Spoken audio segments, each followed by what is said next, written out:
Okay, for the tune-up. I've already done a tune-up on this, but I had to do some other adjustments on the engine. So I'm going to redo the fine-tuning of the points in that. First thing that you want to do is remove the condenser, which is to the bottom piston. As you can see, I've marked my coils, top and bottom. The wiring from this set of points goes to this coil, so this would be to the bottom piston.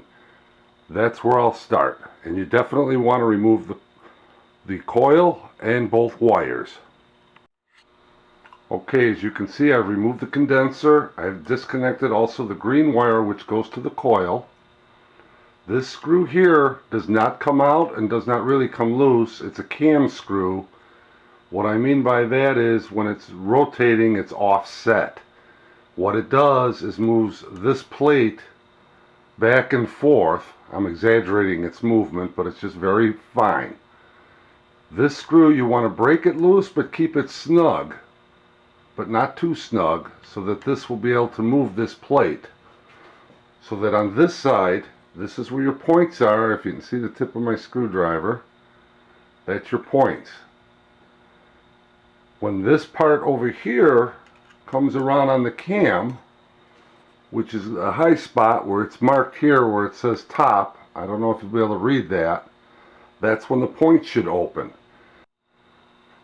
And I'll show you a real simple fine-tuning way of adjusting your points and timing it all at the same time. And you'll see why earlier I removed the condenser.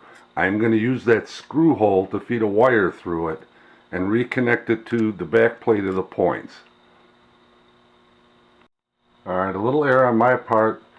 The condenser for the bottom piston, where the screw hole is right here, you can't feed the wire through because of the linkage and the spark plug ignition wires underneath prevent it. So what you have to do is go to the top piston, which is over here. I've already removed the condenser there and disconnected the coil wire. Feed it through this hole where the condenser screw was. I've got the wire pulled out over here. Now I'm going to take and connect the blue wire with the pink tab here. Okay, as you can see right here, I've connected the wire to the back end of the points. The blue wire, if you notice where I have it running, it's up and away because we have to put the flywheel back on to do this procedure for the tune-up. Again, this is a tune-up that I learned from iBoats.com. I'd like to thank them for their forum. You can go there, ask them questions, whatever. Those guys are terrific, and they're not there just to sell you parts. They'll help you with all kinds of stuff. And then I have the wire running down where the condenser was, over here on the plate.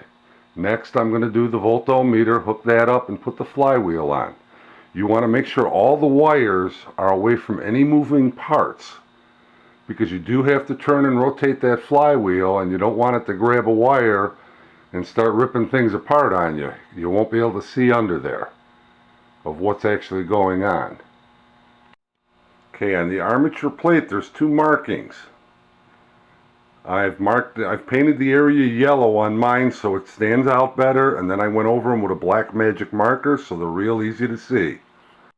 I've also there's a marking on the flywheel, one for each piston, saying this has two pistons. It's a 15 horsepower 1956 Evinrude engine. You have one marking for one piston and another mark for the other piston. Which is the which, I don't know. I've read other spots where they say one mark's thicker than the other. I sure as heck don't see any difference. But whatever mark comes closest at the time, that's the one you're going to be dealing with. You'll see it coincides with the Volt Ohm Meter. Okay, there's your typical Volt Ohm Meter. You can pick these up, anywhere from $5 to $55. What it is a Volt Ohm Meter. It checks AC voltage, DC voltage, and all that. You got to have a little understanding of it for those of you who don't know how to use one. The setting we're at now, of course, is off. I'm going to zoom in. If you look right down here, It's kind of like a horseshoe. That's an international symbol for ohms, and that's what we're going to be working with is ohms. Any of these settings in here, setting range will work fine. What we're looking for is a continuity test, meaning that either the wires are connected and power will flow through it, or it's an open circuit where electricity won't go through it, and I'll show that in a second. Okay, my Volt Ohm Meter has a digital readout. As you can see, I'm set down there. We're in the ohms range.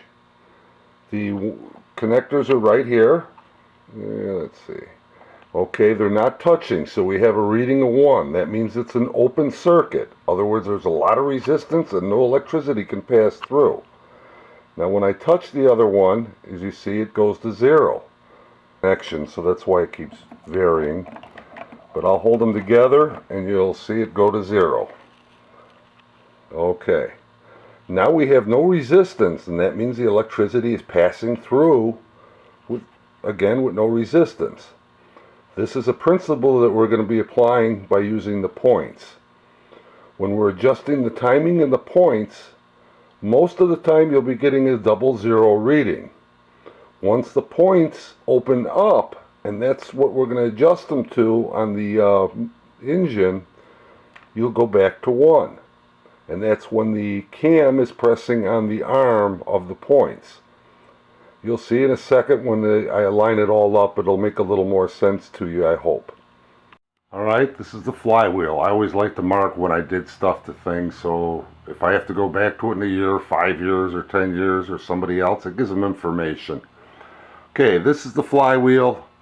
Right there, if you can see my finger in the hole, that's the keyway. You want to line that up with the keyway right over there that's sticking out of the shaft there in the middle. Alright, I've installed the flywheel. Now you want to put the nut and the washer on there. You do not have to torque it down at this point, because you're going to be removing this to remove that blue wire that I attached to go to the other set of points. But for right now, this is where we're at. Now we want to grab that wire from the other side.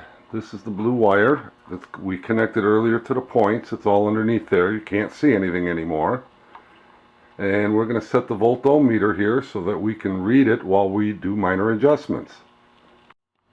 Alright, I've connected the blue wire to the one probe. It doesn't matter if you connect it to the black or the red one. This particular case, I just grabbed the black one and hooked it to that one. Now the red probe, you want to have it somewhere where it's on a good ground and out of the way. Okay, I picked that spot, and I know we've got a good ground because the Volt Ohm Meter is reading all zeros.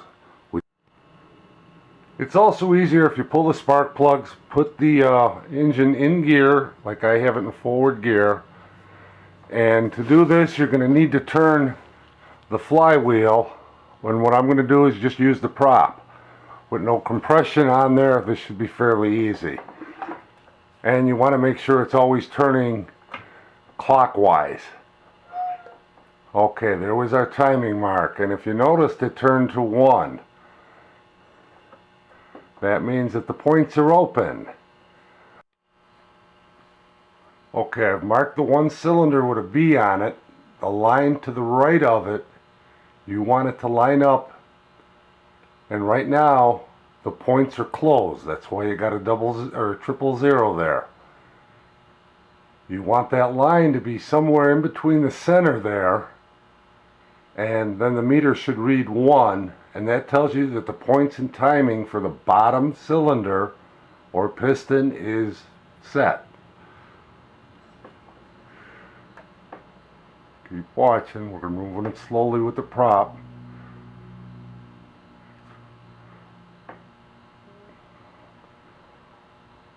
Okay. We're a hair late. It's not critical. But what I'm going to do is do one full rotation and check it again. Okay, I've done the rotation. I'm bringing it around. Bingo. Yeah, it's actually. Okay, if you look here, you see your two lines. Ideal conditions is to have that top line in between the two. We're a hair late. It's not critical. I would think most shops would let that go by. I'm a little more picky. I'm going to adjust it. To do your adjustments, you have to do it through that hole right there. I don't know if the camera will pick it up, but now I'm going to try and do it. Your points are right down in that dark hole. The eye will pick it up better than the camera. There we go. You can see both screws. The one to the far left is the one for adjusting it. That'll push it back and forth. The other screw to the right of the pink wire terminal is your set screw, which locks everything into place. That one you want just a hair, not loose, but snug, so that that plate will adjust when I turn that screw. There's no way in the world I can hold the light, the camera, and a screwdriver. So that's where we're at. Okay, I turn that adjusting screw just slightly to the right. You'll see how it affects this. Okay. That's where we were at before when the points would open. Now I might have turned it just a hair too much, and believe me, I barely turned it. And as you can see, it's just running a little bit past it now. So that means I turned the screw the wrong way when the points opened. Meaning that there's no continuity, electricity could not flow through those points, and that's when it would spark to ignite the fuel or combustion in your chambers. So I'm going to have to turn that screw a little bit to the left. And I'm talking a little, I mean less than a 32nd of an inch. Okay, now you got to keep an eye on the meter and those marks. I've already turned the screw this time to the left. Hopefully we're closer in the neighborhood here. Watch the timing marks and the meter with a slight turn. Hopefully I'm closer. Bingo. I like that. I'd rather have it just a hair soon than a hair late. And we're actually in between the two markings nicely when it kicked in, as you can see. I'm going to set those points now and leave it at that for the bottom one. Alright, now I set the points, and that was through that peak hole on top of the flywheel, if you recall. I can't show it to you, it's just too darn difficult. We're going to bring it around again, double check, make sure nothing has been moved or switched when I tighten that screw down up there.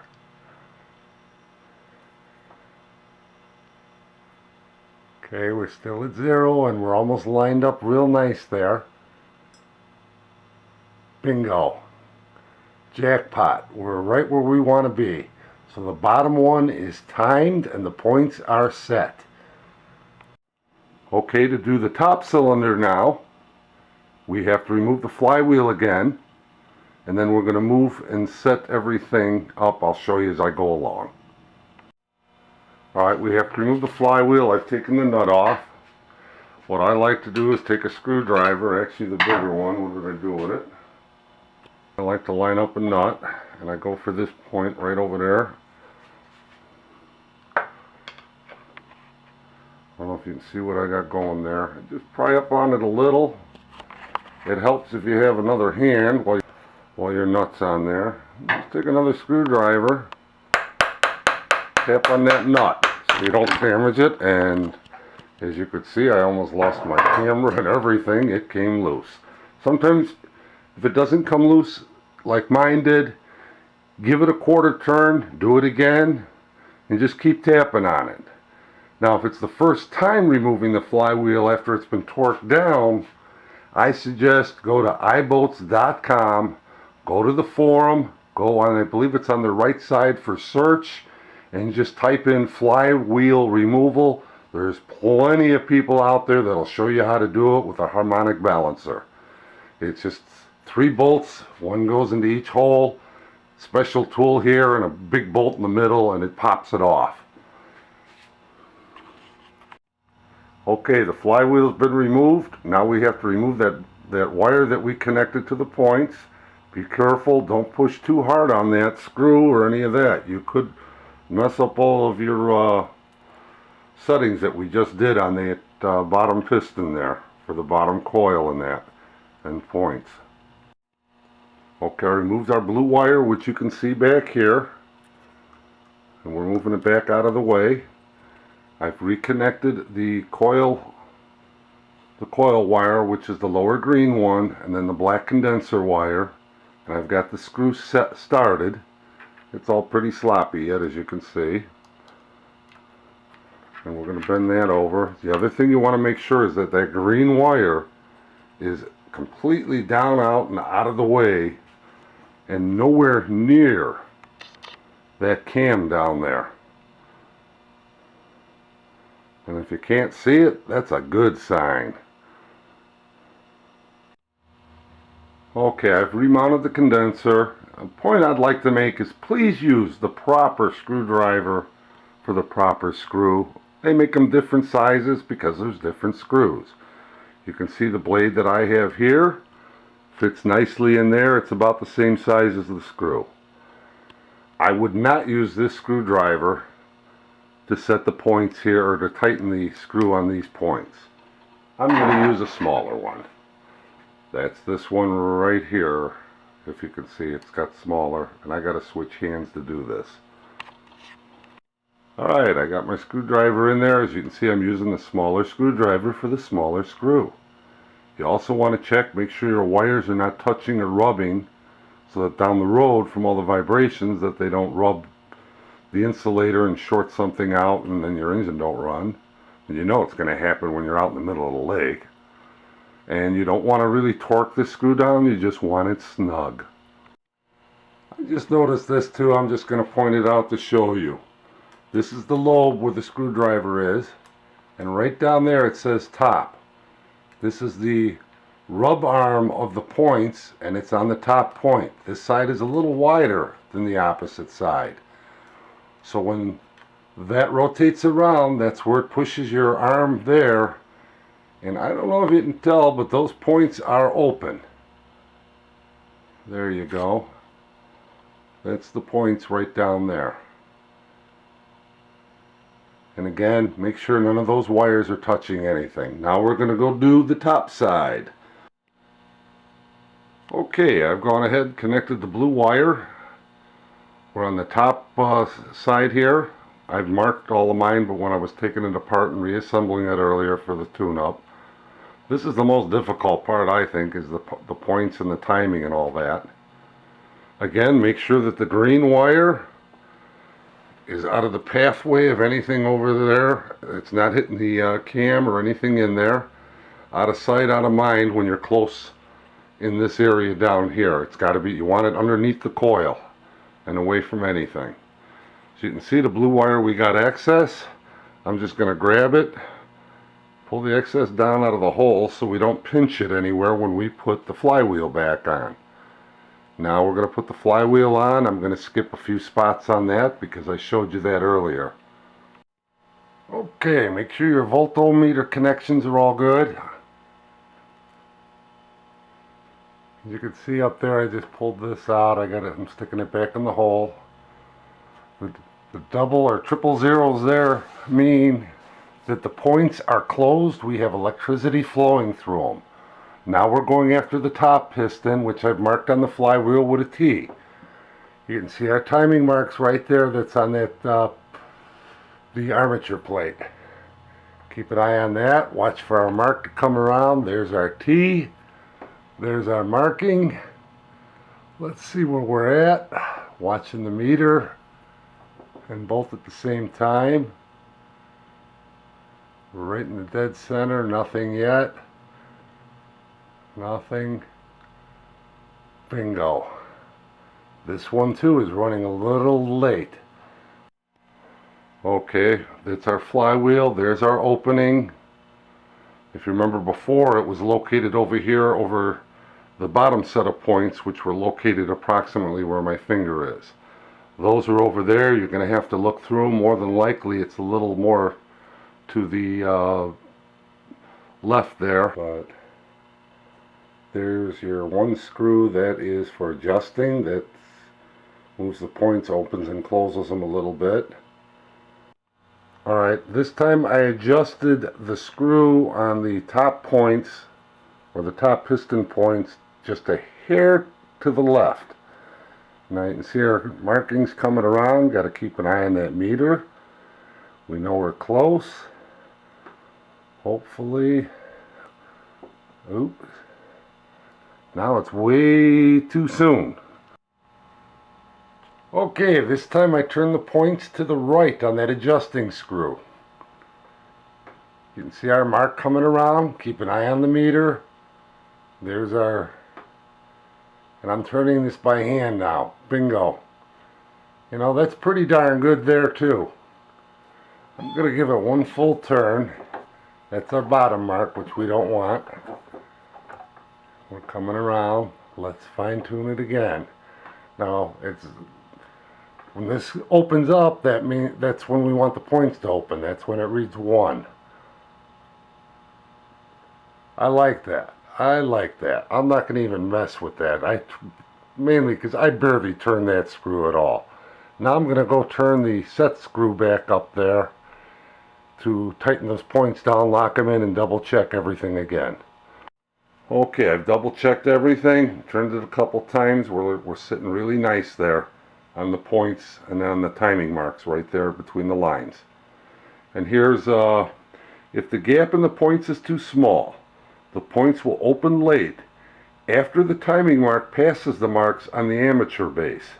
That's those 2 marks on the bottom of it. If the gap in the points is too wide, the points will open early or before the timing mark reaches the mark on the amateur plate. So as long as that top line is somewhere in between those 2 lines, you're in good shape. Okay, we have to remove this wire that we had and pull it back through the plate here. Disconnect the Volt Ohm Meter. Make sure you turn it off to save your battery on that Volt Ohm Meter. I don't know how many times I've killed a good battery where I've left it on and walked away from it. Basically, this engine is tuned up. Now we have to just disassemble and reassemble. Disassemble our temporary wires, put the condenser back on, rehook the coil and condenser wire back over here, put our flywheel back on, and torque it down to your engine specific torque settings. Make sure you know the difference between inch pounds and foot pounds. There's different readings for different ways that they place it.